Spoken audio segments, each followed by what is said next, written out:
Live from Novak HQ, Glen Higgs and the great Stevan Bubalo with the weekend wrap, all the facts, the feelings and the figures coming to you live.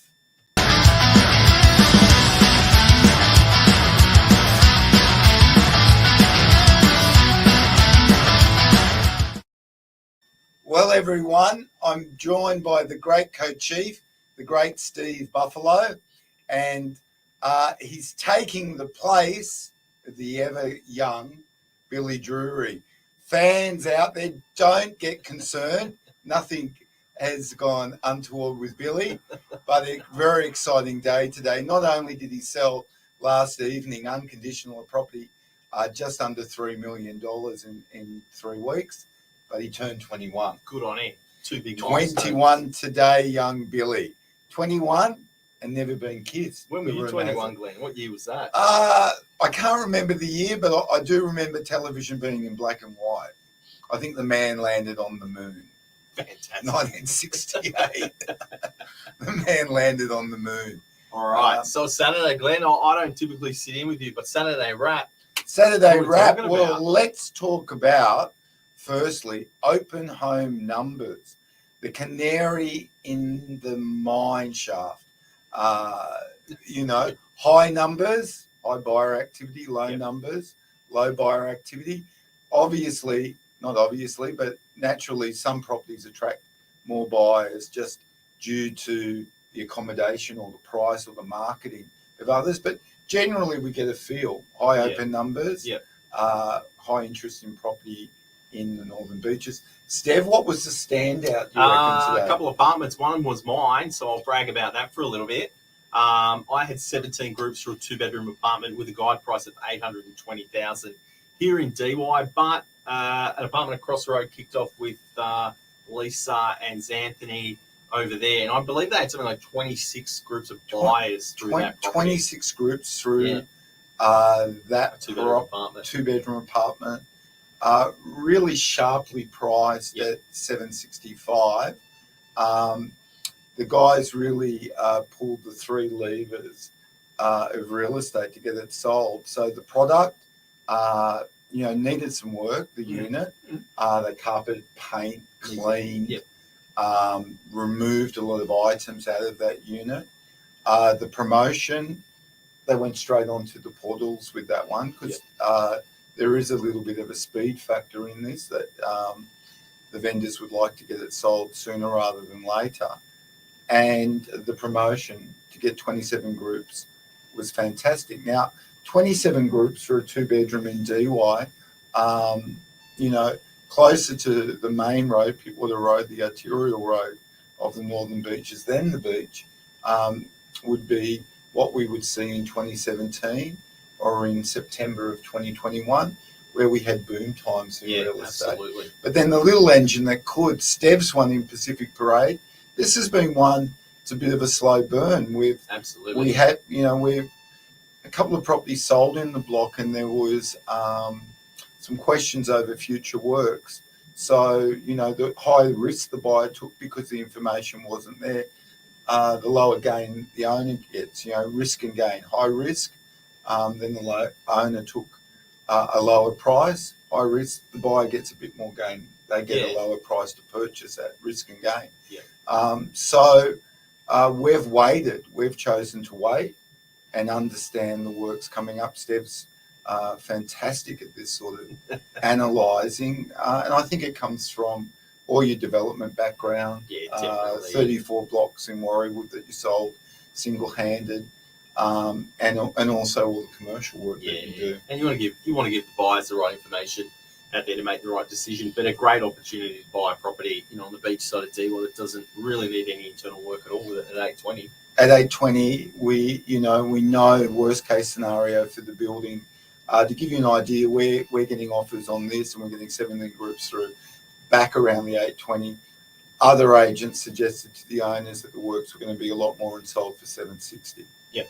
So another question I've got, Glenn. Pretty strong buy numbers today. You had a very good showing at your apartment in DY, the Holborn Avenue. Yeah, look, that's been on the market. It's actually under contract. we elect at Novak if a property goes under contract conditionally on a 5-day cooling off. We keep showing it unless there's circumstances whereby we've been there a lot and we give the tenant a little bit of air and give them their Saturdays back. Because 50% of the properties we sell in DY are tenanted. Yeah. But yeah, strong groups through there showed it, and some backup buyers. Now, you think that's a market condition, or what about timing in the year? How do you feel about that?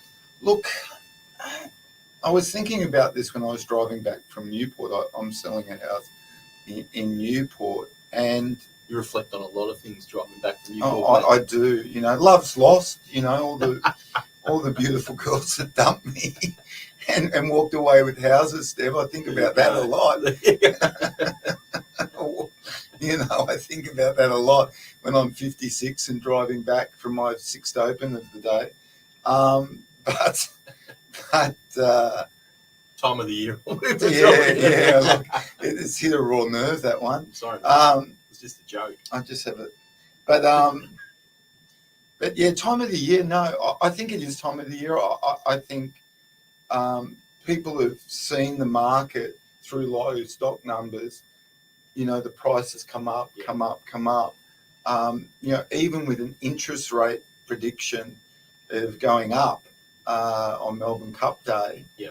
You know, like, how transparent is that? We'll put it up on Melbourne Cup Day because everyone will be drunk. Yeah. You know, like, come on, Reserve Bank. You know, you could have put it up last month. Like, don't take us as, like, I know you think we're idiots, Reserve Bank, but you know, we do see why. You know, like, I think a lot of people are concerned about renting. Mm-hmm. I'm getting a lot of, and I spoke about this with Billy last week, I'm getting a lot of parents coming with their adult kids looking at properties, which I've never seen before. Yeah. And that would indicate to me that, you know, part of the funds are coming from the bank of mum and dad, because mum and dad are really quite interested. Like, when it's some of your money, you really care what the kids are buying. Yeah. You know, I'm talking people in their late 30s, mid 30s. You often see that with 20-year-olds, and you see it maybe in the southwest of Sydney and, you know, different sort of areas where I worked before. We had a big Greek population, Italian, Lebanese, Asian, Chinese, Vietnamese. They like to be involved with their purchases. Over here on the beach is probably a little bit less. Yeah. So I think that's really affecting people. Yeah. That 800 price range seems to be, you know, quite active. Quite active. I mean, that could probably be a combination of the first home buyer grant as well. I think up to 800 with no stamp duty under that. But you're right, Glenn. Yeah, quite busy. And I mean, the team's also put together some big sales the last few days. Obviously, Billy, congratulations on your birthday, getting away a beautiful home in North Manly, just shy of the $3 million mark.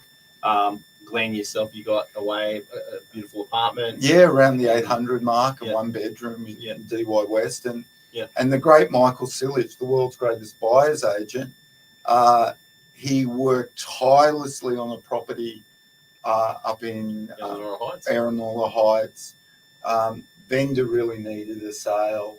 That was a case of the other agent, we don't like to say it, but the other agent failed, Novak nailed. So the other agent couldn't get it away.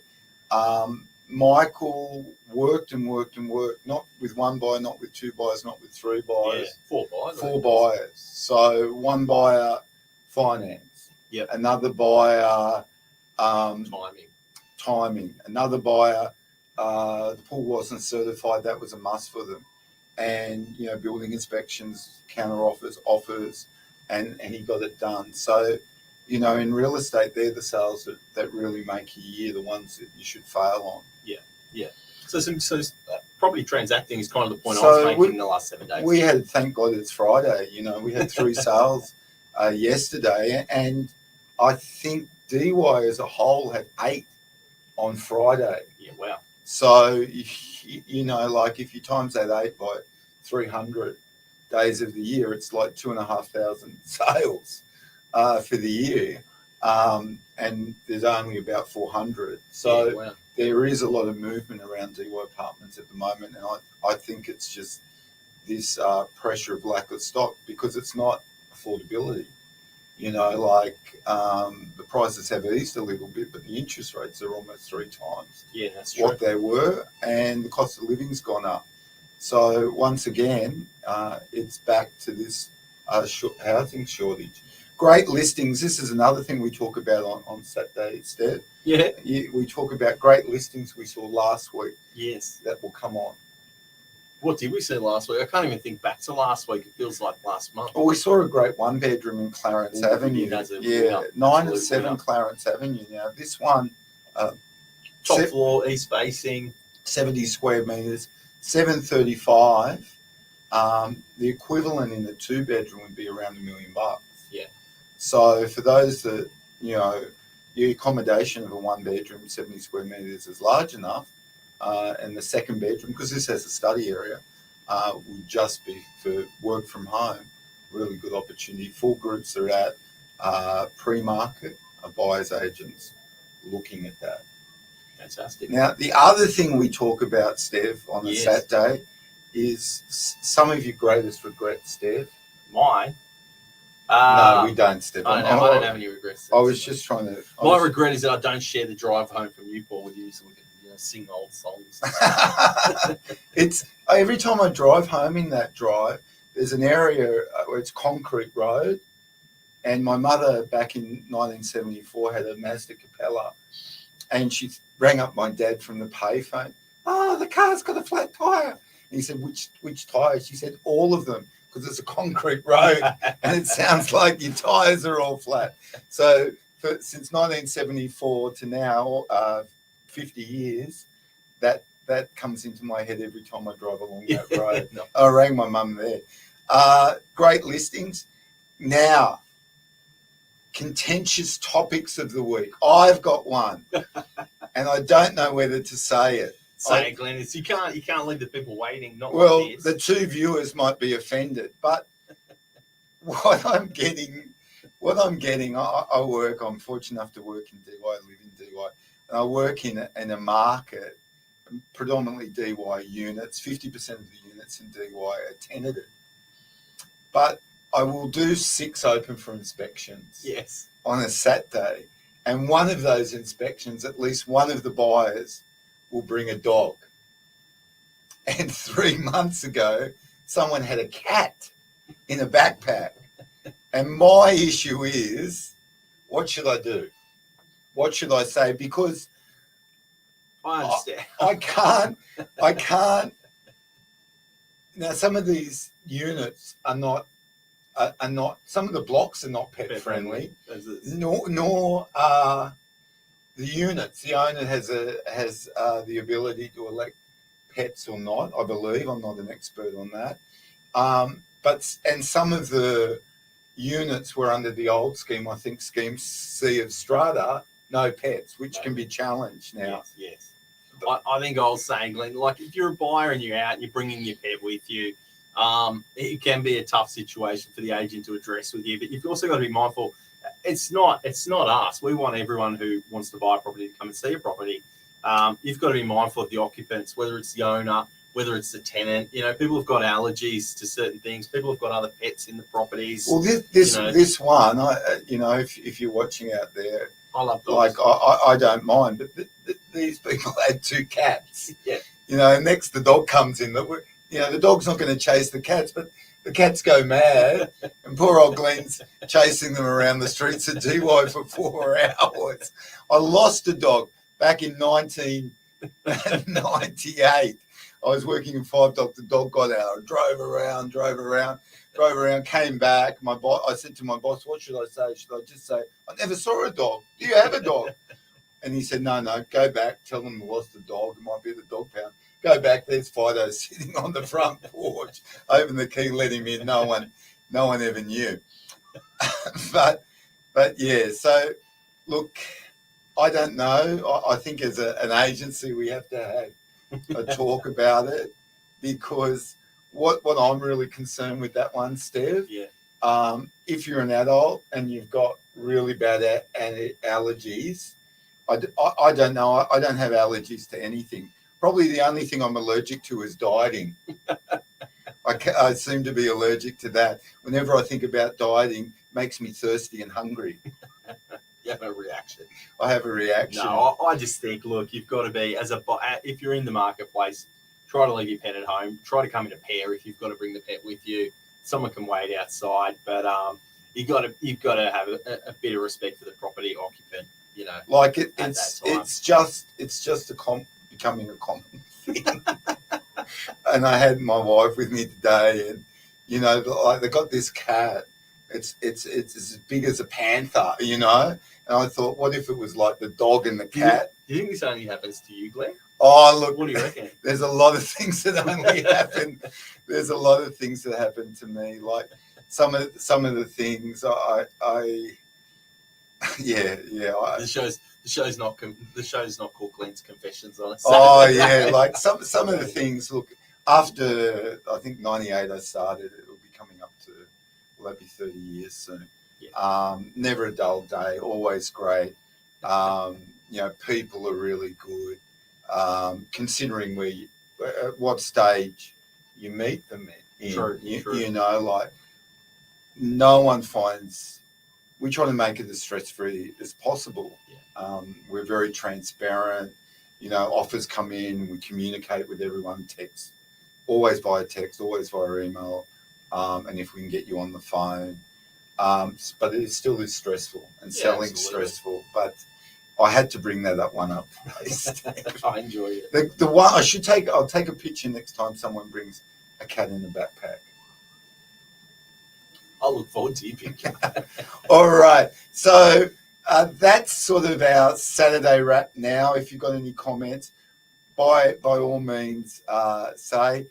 Not anti-pets, but you know, it's something we need to look into.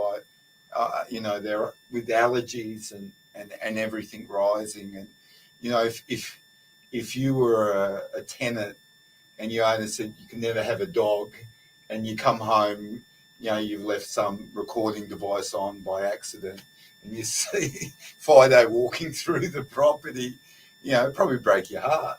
You know, it's a tough one. It's a tough one. All right, lovely to see everyone, Billy. You know, be careful tonight.